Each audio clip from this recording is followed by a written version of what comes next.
Halo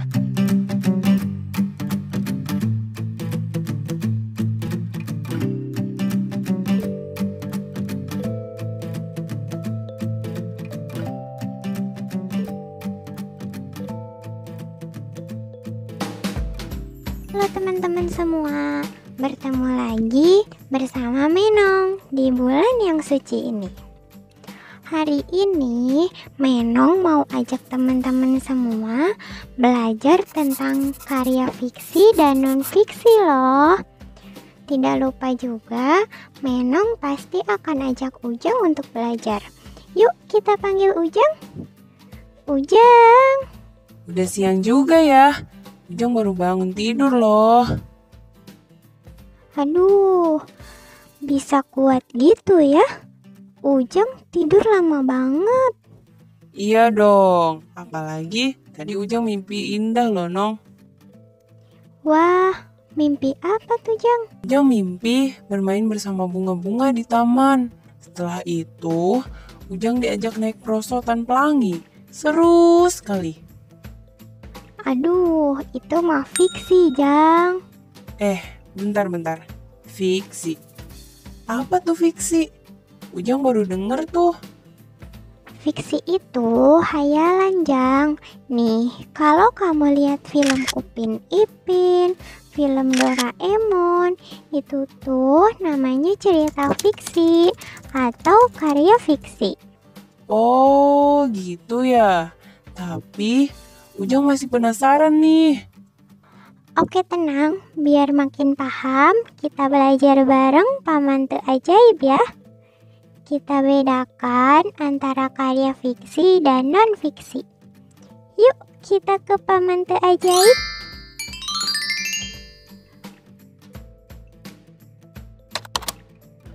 Cerita fiksi merupakan sebuah karya sastra yang di dalamnya berisi tentang cerita rekaan atau yang didasari dengan angan-angan atau fantasi dan bukan sesuai dengan kejadian nyata.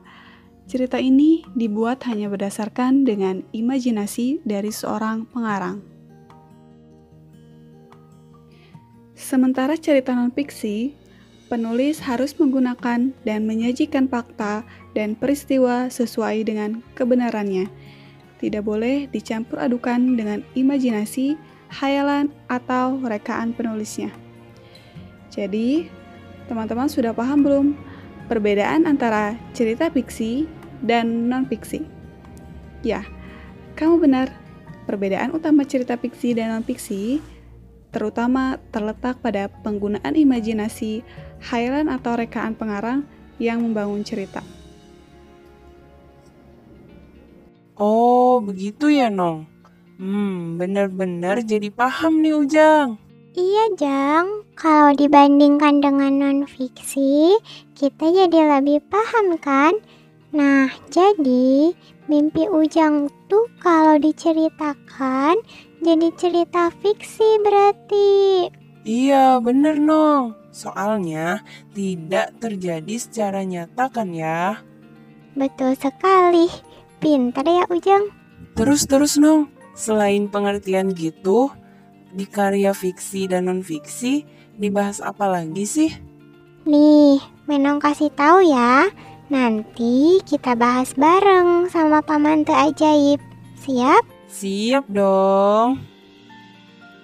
Jadi, dalam pembahasan karya fiksi dan non-fiksi ini, kita akan membahas tentang yang pertama, contoh karya fiksi dan non-fiksi. Yang kedua, menggali informasi dari buku non-fiksi. Yang ketiga, membuat peta konsep buku fiksi dan non-fiksi. Yang keempat, cara membaca SQ3R. Yang kelima, struktur karya fiksi dan non-fiksi. Yang keenam, unsur kebahasaan karya fiksi dan non-fiksi. Dan yang terakhir, yang ketujuh, menanggapi karya fiksi dan non-fiksi. Wah, banyak juga ya. Pastinya kita bahas satu-satu dulu kan ya, Nong? Betul sekali. Kita coba tanya ke Paman Teu Ajaib ya. Paman Teu Ajaib, Menong dan Ujang ingin mengetahui contoh karya fiksi dan non-fiksi dong.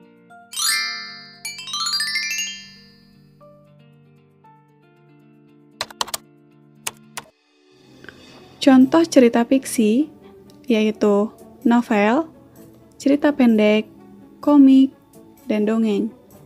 Sementara contoh karya non-fiksi seperti laporan hasil wawancara, laporan hasil pengamatan, laporan hasil percobaan, skripsi, tesis, laporan karya ilmiah, autobiografi, dan biografi. Gimana? Sudah paham kan? Oke, siap. Ujang nanti di rumah mau beresin buku sambil memisahkan buku fiksi dan non-fiksi. Kan sudah tahu. Nah, boleh juga tuh. Menong juga mau beres-beres nanti. Kan lumayan, beres-beres sambil belajar. Terus, setelah kita tahu contohnya, kita juga harus tahu ya informasi yang ada di dalam buku fiksi dan non-fiksi itu apa. Ya, betul, Jang. Supaya nanti kita bisa bedakan karya fiksi. Bedakan maksudnya. Supaya kita bisa bedakan karya fiksi dan non-fiksi sesuai informasi yang termuat dalam buku. Yuk kita langsung bahas aja. Kita langsung tanya ke pembantu ajaib.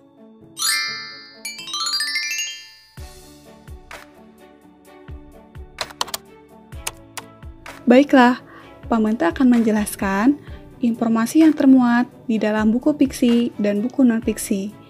Buku fiksi yang merupakan buku cerita dan sifatnya imajinatif, yang tidak membutuhkan pengamatan dalam pembuatannya dan tidak perlu dipertanggungjawabkan karena idenya berasal dari khayalan atau imajinasi penulis. Jadi, informasi yang termuat di dalam buku fiksi biasanya bahasa yang digunakannya bahasa kiasan dan ide yang digunakan merupakan ide-ide imajinatif sehingga pembaca diajak untuk masuk ke dalam cerita itu dengan bahasa yang tidak biasa. Sementara buku non-fiksi merupakan buku yang berisi kejadian sebenarnya atau informatif. Jadi, dalam buku non-fiksi membutuhkan pengamatan dan data dalam pembuatannya sehingga dapat dipertanggungjawabkan isinya. Yang termuat di dalam buku non-fiksi, bahasa yang digunakannya yaitu bahasa denotatif atau bahasa sebenarnya. Jadi, pembaca dapat langsung memahami maksud dari isi buku. Buku non-fiksi dibuat berdasarkan pengamatan dan data, maka dari itu buku tersebut harus memiliki fakta-fakta. Oleh karena itu, buku non-fiksi informasinya sering dijadikan sumber-sumber oleh para pembaca. Nah, bagaimana sekarang? Sudah paham kan tentang fiksi dan non-fiksi ini? Oh, jadi kita bisa bedakan informasi lewat isi bukunya ya? Oke deh, siap. Bener, Jang. Nah, sekarang kita coba cari yuk teks buku fiksi dan non-fiksi. Kita coba cari informasi yang berbeda. Teman-teman sudah makin paham juga kan? Pastinya dong, kan kalian pintar kayak Ujang. Haha. Oke, Jang, kita lanjut ya. Bentar Nong. Kan karya buku fiksi dan non-fiksi itu bentuknya bacaan ya? Kadang Ujang suka pusing bacanya. Ada teknik bacanya nggak sih, Nong? Pastinya dong, ada. Nih, kita coba tanya ke Pembantu Ajaib. Pembantu Ajaib, Menong dan Ujang, dan teman-teman semua ingin mengetahui teknik membaca yang baik sekaligus ingin diberitahu dong cara membuat konsep pikiran atau kita kenal mind map. Karya fiksi dan non-fiksi. Pak Mante ajak kita belajar lagi yuk. Baiklah, Pak Mente akan menjelaskan teknik membaca yang kita kenal dengan SQ3R. Pada prinsipnya merupakan singkatan dari langkah-langkah mempelajari teks yang terdiri dari survei, question, read, recite, dan review. Survei. Pada langkah yang pertama ini, dilakukan penelaahan sepintas terhadap seluruh struktur teks. Dalam melakukan survei, dianjurkan menyiapkan pensil, kertas, dan alat pembuat ciri seperti stabilo berwarna untuk menandai bagian-bagian tertentu. Bagian-bagian penting akan dijadikan sebagai bahan pertanyaan yang perlu ditandai untuk memudahkan proses penyusunan daftar pertanyaan yang akan dilakukan pada langkah kedua. Question. Langkah kedua ini adalah menyusun pertanyaan-pertanyaan yang jelas, singkat, dan relevan dengan bagian-bagian teks yang ditandai pada langkah pertama. Read. Langkah ketiga adalah membaca secara aktif dalam rangka mencari jawaban atas pertanyaan-pertanyaan yang telah tersusun. Recite. Langkah keempat adalah menyebutkan atau menceritakan kembali jawaban-jawaban atas pertanyaan yang telah tersusun. Nah, sedapat mungkin diupayakan tidak membuka catatan jawaban yang telah dituliskan dalam langkah ketiga ini. Nah, jika sebuah pertanyaan tidak terjawab, diusahakan tetap harus melanjutkan untuk menjawab pertanyaan berikutnya. Demikian seterusnya, sehingga seluruh pertanyaan, termasuk yang belum terjawab, dapat diselesaikan dengan baik. Review. Pada langkah terakhir, dilakukan peninjauan ulang atas seluruh pertanyaan dan jawaban, sehingga diperolehlah sebuah kesimpulan yang singkat, tetapi dapat menggambarkan seluruh jawaban atas pertanyaan yang telah diajukan.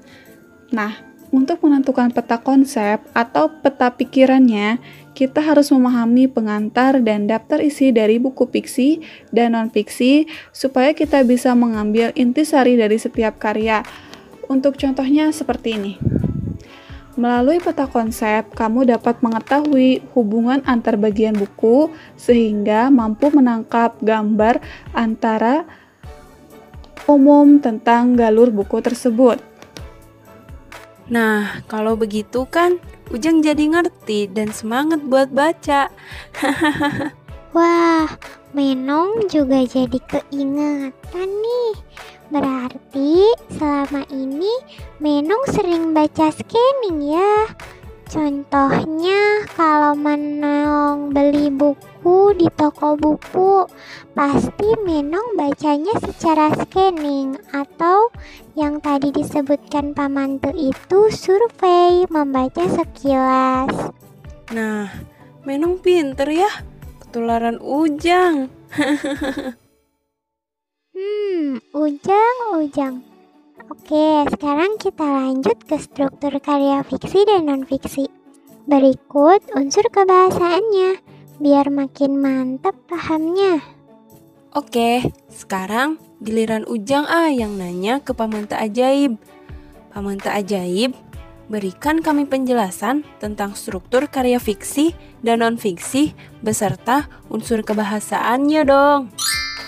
Dilihat dari struktur teks, buku fiksi dan non-fiksi dibedakan berdasarkan alur cerita yang mengalir, mulai pengenalan, permasalahan, konflik, klimaks, anti-klimaks, hingga penyelesaian. Di sisi lain, buku non-fiksi dibangun bab demi bab yang dipaparkan menggunakan pendekatan keilmuan atau berdasarkan teori tertentu. Untuk detailnya, unsur karya fiksi terdiri dari 1. Tema, yaitu ide pokok yang menjiwai seluruh cerita. 2. Tokoh dan penokohan, yaitu pelaku yang terlibat dalam peristiwa yang memiliki watak dan sifat tertentu. 3. Latar, yaitu hal yang berkaitan dengan tempat, waktu, dan suasana cerita. 4. Alur, yaitu rangkaian peristiwa yang membentuk cerita meliputi alur maju, alur mundur, dan alur campuran atau perpaduan antara alur maju dan alur mundur. 5. Amanat, yaitu pesan moral yang hendak disampaikan pengarang dalam cerita. Pada umumnya mengandung nilai-nilai kebajikan dan kearifan hidup. 6. Sudut pandang, yaitu cara pengarang memposisikan diri terhadap hasil karyanya. Ada 2 sudut pandang, yaitu sudut pandang orang pertama atau biasa disebut dengan akuan, dan sudut orang ketiga, yaitu diaan. Nah, kedua unsur non-fiksi mempunyai struktur yang tidak dapat digeneralisasi seperti karya fiksi. Struktur karya non-fiksi itu bersifat sistematis, berdasarkan penelitian atau fakta. Biasanya, karya non-fiksi diawali dengan bagian pendahuluan yang berisi penjelasan umum mengenai suatu permasalahan atau tema yang diangkat. Karya non-fiksi biasanya berisi temuan baru atau penyempurnaan pembaruan temuan yang sudah ada dan sehingga dapat bermanfaat bagi kehidupan manusia, baik secara teoritis maupun secara praktis. Selanjutnya adalah unsur kebahasaan karya fiksi dan non-fiksi. Karya fiksi biasanya menggunakan kata tidak baku. Karya fiksi bersifat imajinatif dan merupakan rekaan yang dipaparkan berdasarkan subjektif sang penulis. Salah satu unsur yang menonjol adalah penggunaan ungkapan idiom majas. Ungkapan merupakan gabungan dua kata atau lebih yang membentuk makna baru yang berbeda dengan makna asal. Sementara majas merupakan gaya bahasa yang dapat memperindah kalimat dan menambah rasa tertentu pada pembaca. Misalnya, untuk menggambarkan kebakaran, kata api diganti dengan kata si jago merah. 2. Karya non-fiksi pada umum menggunakan ragam bahasa baku karena bersifat ilmiah dan berdasarkan bidang keilmuan tertentu. Penulisan karya non-fiksi banyak menggunakan istilah-istilah atau kata yang khas dalam bidang tertentu. Misalnya, kondensasi dalam istilah sains, stratifikasi dalam bidang sosial. Dalam karya non-fiksi tidak menggunakan majas karena dapat mengaburkan makna yang sebenarnya. Namun, dalam karya non-fiksi dapat ditemukan penggunaan peribahasa yang bertujuan untuk memperjelas atau membandingkan suatu hal. Widih, cukup banyak juga ya, Jeng. Betul, Nong. Bikin kita makin penasaran buat buktiin struktur sama unsur kebahasaannya. Aha. Nanti kita coba buktikan yuk. Weis, kita hebat juga ya, bisa paham langsung. Teman-teman juga pasti lebih hebat dari Ujang dan Menong. Uhuy. Nah, ini yang terakhir, Jang. Kita belajar menanggapi karya fiksi dan non-fiksi. Gimana tuh caranya, Nong? Gampang. Pasti ke Pamanta Ajaib lagi ya. Ya jelas lah, supaya lebih akurat jawabannya. Berbicara tentang menanggapi suatu karya, artinya kita memberi penilaian sesuai dengan pemahaman pemberian tanggapan. Berikut hal-hal yang dapat ditanggapi. 1. Daya tarik teks. Judul merupakan bagian yang menarik yang dijadikan pertimbangan utama bagi seorang pembaca dalam memilih suatu teks. Hal ini disebabkan judul menyeratkan secara singkat mengenai isi buku meskipun kadang penulis menggunakan judul yang filosofis. Hal menarik lainnya yang dapat ditangkap pembaca yaitu sampul buku. Karena tanggapan berisi saran dan kritikan, pembaca boleh memberikan masukan mengenai hal tersebut agar pembaca semakin tertarik memilih dan membaca teks tersebut. 2. Kebahasaan teks. Bahasa merupakan sarana utama bagi seorang penulis yang berkarya. Melalui bahasa, penulis mampu menuturkan pengalamannya sesuai dengan kepenulisan yang dia miliki. Bahasa yang digunakan penulis dapat membuat alur tersebut mudah dipahami oleh pembaca. Dengan demikian, pembaca dapat mengemukakan pendapatnya mengenai dirinya, tertarik atau tidak tertarik melanjutkan membaca.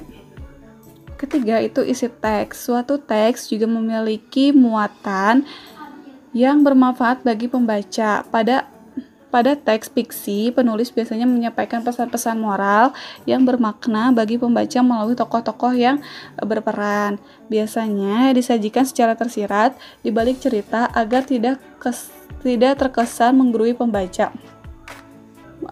Pada teks non-fiksi, penulis menuliskan gagasan dan temuannya melalui penelitian tertentu yang nantinya dapat diterapkan oleh manusia dalam kehidupan sehari-hari. Dengan demikian, pembaca dapat mengemukakan pendapatnya mengenai nilai atau hal yang bermanfaat bagi manusia. Oh, begitu ya? Siap deh, Ujang paham. Yuk kita coba menanggapi dari buku fiksi dan non-fiksi. Menanggapi buku non-fiksi. Identitas buku, judul buku, pengantar Psalpat Pendidikan. Penulis buku, Dr. Andes Uyo Saduloh MPD. Penerbit buku, Alpha Beta CP, cetakan 2, tebal buku 183 halaman, tahun terbit 2004. Sinopsis pengantar Psalpat Pendidikan. Pendidikan merupakan kegiatan yang hanya dilakukan manusia yang mencangkup semua pengalaman serta pemikiran manusia tentang makna pendidikan. Pendidikan sebagai suatu praktek dalam kehidupan. Sama halnya dengan kegiatan-kegiatan lain seperti kegiatan ekonomi, agama, hukum. Kelebihan buku. Buku ini mampu memberikan informasi tentang sumber, nilai, dan bagaimana manusia dapat memperoleh nilai tersebut karena pendidikan pada dasarnya tidak dapat dipisahkan dengan nilai. Kekurangan buku ini kurang memberikan pemahaman bagi pembaca, khususnya bagi pemula, sehingga pesan yang mau diutarakan oleh pengarang tidak tersampaikan oleh pembaca. Menanggapi buku non-fiksi, identitas buku. Judul buku, Dear Nathan. Pengarang, Erisca Febrianti. Penerbit, Best Media. Tahun terbit, Maret 2016. Jumlah halaman, 528 halaman. Sinopsis, Dear Nathan. Novel ini bergenre roman yang berkisah tentang masa putih abu-abu. Di dalamnya dikisahkan dua orang yang memiliki dua kepribadian yang sangat berbeda bagai bumi dan langit. Gadis lugu Salma yang selalu takut kalau berbuat salah, tapi pindah ke sekolah barunya yang penuh dengan anak-anak urakan. Keadaan ini membuat Salma sangat tidak nyaman, terlebih saat hari pertamanya dia harus telat sekolah. Namun, saat itu dia bolos dari hukuman karena dibantu oleh seorang cowok bernama Nathan, si pembuat onar. Keduanya semakin akrab. Nathan merasa Salma memiliki pengaruh positif terhadap dirinya sehingga dia ingin selalu dekat. Semakin sering menghabiskan waktu bersama, rupanya keduanya memiliki perasaan yang sama tapi tidak diutarakan. Nathan tidak berani mengatakan perasaan sebenarnya karena kejutan Salma padanya. Kelebihan buku, novel ini memiliki cerita yang epik tentang anak muda di masa putih abu-abu yang mampu membawa pembaca ikut di dalamnya. Karakter Nathan sungguh susah ditebak. Di balik tipikal yang urakan, dia tidak suka menyakiti hati cewek.